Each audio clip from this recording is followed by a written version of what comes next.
김민재가 나폴리로 이적할 때 그 사실을 정확하게 맞췄던 기자가 이탈리아의 다니엘레 롱고인데요. 이 롱고 기자가 최근에 김민재의 메뉴 이적설을 보도하면서 거의 메뉴 이적이 확정된 느낌이었습니다. 그러나 아직 계약서 상으로 김민재의 바이아웃은 발동되지 않았고 메뉴 역시 구단 매각 문제로 인해서 내부적으로 정리가 되지 않았기 때문에 실질적으로 계약이 이루어지려면 넘어야 할 산이 아직 많은 상황이죠. 메뉴의 구단주인 글레이저 가문은 작년 11월에 매각 의사를 밝혔는데 반년이 지난 지금까지도 아직 구단을 팔지 못했습니다. 비단 김민재 영입뿐만 아니라 기존 메뉴 선수들을 정리하고 싶어도 일단 구단의 소유주가 결정되어야 실무를 진행할 수 있는 상황이 되겠죠. 김민재도 오는 15일부터 3주간의 군사 훈련을 받을 예정입니다. 그동안은 당연히 어떤 팀과도 협상을 하는 건 불가능합니다. 그래서 아직 김민재의 거취를 아무도 확신할 수 없는 거고요.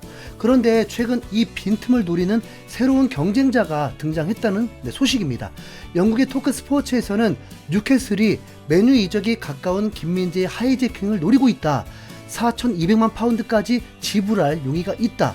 김민재는 챔피언스리그 진출에 성공한 이후로 스쿼드 강화에 집중하고 있는 뉴캐슬의 표적이 됐다라면서 사우디를 등에 업은 뉴캐슬이 김민재 가로채기를 시도하려 한다며 메뉴에게 경고를 했습니다. 또 다른 매체인 스포츠 바이블도 뉴캐슬이 김민재 측과 접촉했다. 메뉴의 김민재 영입이 어려워질 수 있다라면서 김민재의 뉴캐슬 이적설을 보도했죠. 데일리 익스프레스도 마찬가지로 장기화되는 메뉴의 인수 절차가 테나흐 감독의 여름 이적 시장 계획에 부정적 영향을 미칠 것이다. 메뉴 목표인 김민재에게 뉴캐슬이 다가간 상황이다라면서 지지부진한 메뉴 매각 협상이 김민재 이적의 걸림돌이라고 밝혔습니다. 사실 김민재에 대한 뉴캐슬의 관심은 이미 예전부터 파다했습니다. 뉴캐슬은 이번 시즌 프리미어리그에서 33실점으로 최소 실점팀이긴 하지만 이제 더 큰 무대에서 경쟁을 하게 돼서 수비를 보강할 필요는 충분합니다. 스페인 매체인 피차이스에서도 뉴캐슬은 유럽 엘리트 무대에서 경쟁을 위해 선수단 개선을 원하고 있다. 강력한 수비진은 가장 결정적인 조건이다. 김민재는 26세로 전성기에 오르고 있으며 잉글랜드 무대에서 즉시 영향력을 발휘할 수 있는 잠재력을 지니고 있다. 그는 신체적으로나 기술적으로 다재다능하고 완벽한 수비수라면서 김민재가 뉴캐슬이 원하는 완벽한 조건의 수비수라고 분석했습니다. 메뉴의 주전 센터백인 바람과 마르티네즈는 리그 최고 수준의 수비수로 유명한데 뉴캐슬의 주전 센터백도 만만치 않습니다. 앞서 말씀드렸다시피 뉴캐슬은 이번 시즌 최소 실점을 기록한 팀인 만큼 당연히 수비수들 역시 뛰어납니다. 뉴캐슬의 센터백인 쉐어와 보트만도 메뉴의 센터백 듀오 못지않은 환상적인 호흡을 자랑했는데요. 볼플레잉 디펜더 유형의 쉐어와 피지컬 좋은 파이터 유형의 보트만은 아주 천생연분 같은 조합이었죠. 쉐어는 정확한 롱패스를 구사하고 공중볼 경합도 뛰어난 수비수로 킥 능력에 강점이 있어서 가끔 직접 프리킥을 차기도 하는 뛰어난 공격력을 가진 선수입니다. 다만 수비가 살짝 아쉽습니다. 수비수가 공격을 잘하는데 수비는 아쉽다는 게 좀 웃기지만 뛰어난 롱패스 실력에 비해서 수비가 살짝 딸린다는 거지 아예 토트넘 수비수들처럼 수비가 답도 없는 수준은 아닙니다. 하우 감독이 부임하기 전까지는 이런 수비 단점만 부각되면서 뉴캐슬에서 거의 방출될 뻔했는데 이번 시즌에는 180도 달라져서 수비에서도 존재감을 드러내는 만능형 수비수로 탈바꿈했습니다. 하지만 91년생으로 곧 32살이 되어서 나이가 꽤 많은 편이라서 분명 후계자를 찾아야 합니다. 또 다른 수비수인 보트만은 2000년생으로 나이가 아직 젊습니다.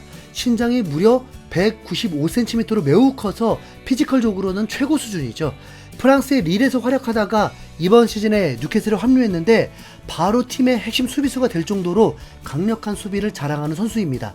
뉴캐슬 역사상 가장 비싼 수비수인데 충분히 그 값을 했다고 할 정도로 프리미어리그 최고의 영입생으로 평가받고 있는 수비수입니다.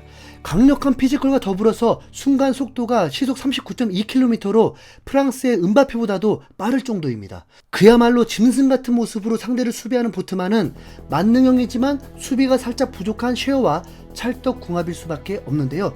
이 상황에서 김민재 영입은 뉴캐슬에게는 오히려 업그레이드입니다. 왜냐하면 김민재는 쉐어처럼 볼을 운반하고 패스를 뿌려주면서도 보트만처럼 빠르고 강력하게 상대 공격수를 제압할 줄도 아는 완벽한 수비수이기 때문이죠. 만약 김민재가 이적하게 된다면 아직 젊은 보트만보다는 나이가 있는 쉐어를 대처하게 될 텐데, 그렇다면 확실히 김민재가 낫습니다. 김민재가 쉐어보다 더 젊고 수비는 확실히 두 수 이상 우위고요. 킥 능력은 쉐어가 살짝 더 낫다고 할지 모르지만 드리블 능력은 김민재가 뛰어납니다. 김민재가 쉐어처럼 갑자기 전방으로 날카로운 롱패스를 하진 않지만 후방에서부터 공을 몰고 올라와서 미드필더들에게 공을 연결해주는 능력은 나폴리에서도 이미 검증됐습니다. 그러니까 뉴캐슬이 김민재를 데려가면 김민재와 보트만의 수비 조합은 리그 최강 수준이라는 건데요. 상황이 이렇다 보니까 메뉴 쪽에서도 상당히 다급해질 수밖에 없겠죠. 그래서 맨체스터 지역의 소식지인 맨체스터 이브닝 뉴스에서도 뉴캐슬이 나폴리의 수비수 김민재 영입을 놓고 메뉴와 경쟁할 것이다.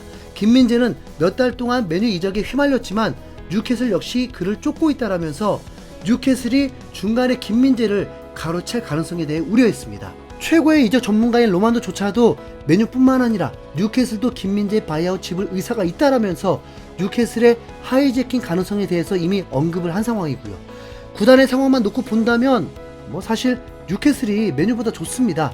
구단 매각으로 시끄러운 메뉴와 달리 일찌감치 사우디의 오일머니를 통해서 성공적인 리빌딩을 한 뉴캐슬은 20년 만에 챔스에 복귀하는 가시적인 성과까지 거뒀습니다. 물론 그동안의 성적을 보면 메뉴가 쌓아놓은 업적이 훨씬 많지만 당장 다음 시즌을 기준으로는 메뉴나 뉴캐슬이나 비등비등하거든요. 이번 시즌 리그 순위를 봐도 메뉴 3위, 뉴캐슬 4위로 한 끗 차이고요. 살짝 오바를 하는 걸 수 있지만 누가 김민재를 데려가느냐에 따라서 다음 시즌 순위가 바뀔 수도 있습니다. 뉴캐슬이 33실점으로 최소 실점이었지만 나폴리는 그보다 적은 28실점이었고 마찬가지로 최소 실점팀이었습니다. 그리고 그 중심에는 김민재가 있었죠. 물론 리그의 수준 차이가 있지만 김민재라는 수비수의 합류가 33년 만에 나폴리 우승에 엄청난 역할을 했다는 걸 감안하면 김민재라는 월클 수비수의 영향력이 확실히 대단하다는 건 사실입니다. 작년에 김민재가 페네르바체 소속일 때도 뉴캐슬 이적설이 났던 적도 있습니다. 그리고 시즌 종료 후에는 프랑스의 스타드 렌에서 먼저 김민재 영입을 시도했습니다.